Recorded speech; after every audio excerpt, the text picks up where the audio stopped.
Welcome back to Dreams of the Nameless, where government and corporate incompetence knows no bounds and seems hell-bent on ending all life on Earth in this dystopian moment. The long and short of this catastrophic environmental clusterfuck is that a couple of direct quotes from New York Times article I read. They say, quote, the tragedy began in 2004 when a Taylor Energy Company oil platform sank during Hurricane Ivan and a bundle of undersea pipes ruptured. Oil and gas have been seeping from the site ever since. The article also continues by saying Taylor Energy, which sold its assets in 2008, is fighting a federal order to stop the leak and asserts that the leaking has been slight, between 2 to 4 gallons per day. Meanwhile, NOAA and the Florida State University, and this is it's mentioned in the article, but I read a little more about it here. They released a study that has shown the leak is actually somewhere in the neighborhood of 4,500 gallons every single day. That's an insane amount. I can't even conceptualize that amount of liquid in one spot. I'm not even sure what it would look like. I know that. I know that. Regardless, it's certainly a far cry from the 2 to 4 gallons per day. Part of what makes this kind of so pertinent for me is the leak has been going on for 14 years. I didn't realize, we talked about this a little off camera, I didn't realize this sort of thing ever just got allowed to continue. I thought, like, as soon as this type of thing was covered, or discovered, the government would quickly come in and say, like, somebody's got to fix this, or we're fixing it and we'll charge people, but like, it has to happen immediately. And it's just been going on for 14 years.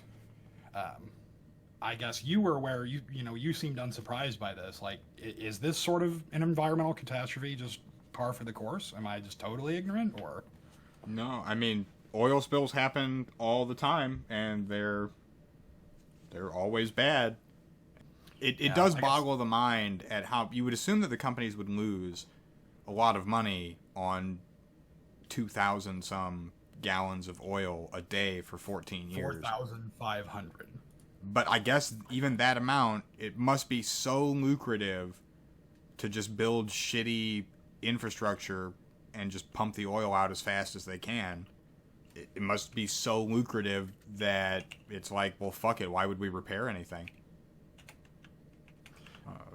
Yeah, I guess. I mean, I don't know why it wasn't repaired in the first place. And they did say in the article that some of it was repaired, that like they found and capped some leaks.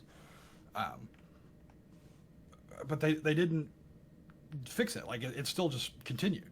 And I'm not sure how that happens or why. I guess for me... Well, no, we know exactly why. What are you talking about? We know exactly why this happens. I just explained it to you. Mm-hmm. It's more profitable for them to not care and just let the problem continue than spend the money and fix it. The whole time that that huge spill was going on with, what was it? Was it Exxon or BP, the BP oil spill in the Gulf? The whole time that was going on, like, the big discussion was cost.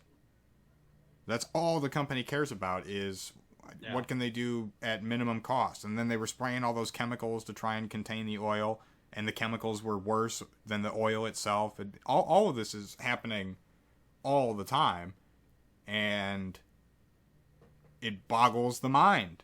And Trump is making it all worse. Like, on every score, he's deregulating, at the level of the companies, and then in terms of the teeth of the regulators, all of that stuff is being weakened systematically by the Trump administration. Yeah, and in fact, part of the reason this story is, I think, so potent at the moment is that Trump is actually trying to increase offshore oil drilling. He's trying to open up otherwise untouched vast expanses of nature in Alaska and other places. The Grand Canyon. Oil prospecting. Yeah, the Grand Canyon, for Christ's sakes. I saw that one the other day. So that we can get more uranium, because we definitely need more of that. And this whole time, it's this giant push for this sort of regulation. And I love in this article I found, Daniel Jacobs is an associate professor of management at Loyola Marymount University in Los Angeles. And they quoted him in what I think is probably one of the biggest understatements ever written. He said, quote, "This is yet another indication that we are not yet ready to expand offshore drilling." Yeah, you think? Like, we just allowed this shit to continue for nearly 2 decades, and yet, like, they want more.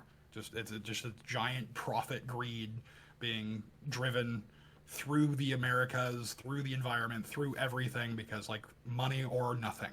Fuck everything else. We have to make money. And it's just super gross and makes me, I just cannot express the rage and sadness I feel at those sorts of things.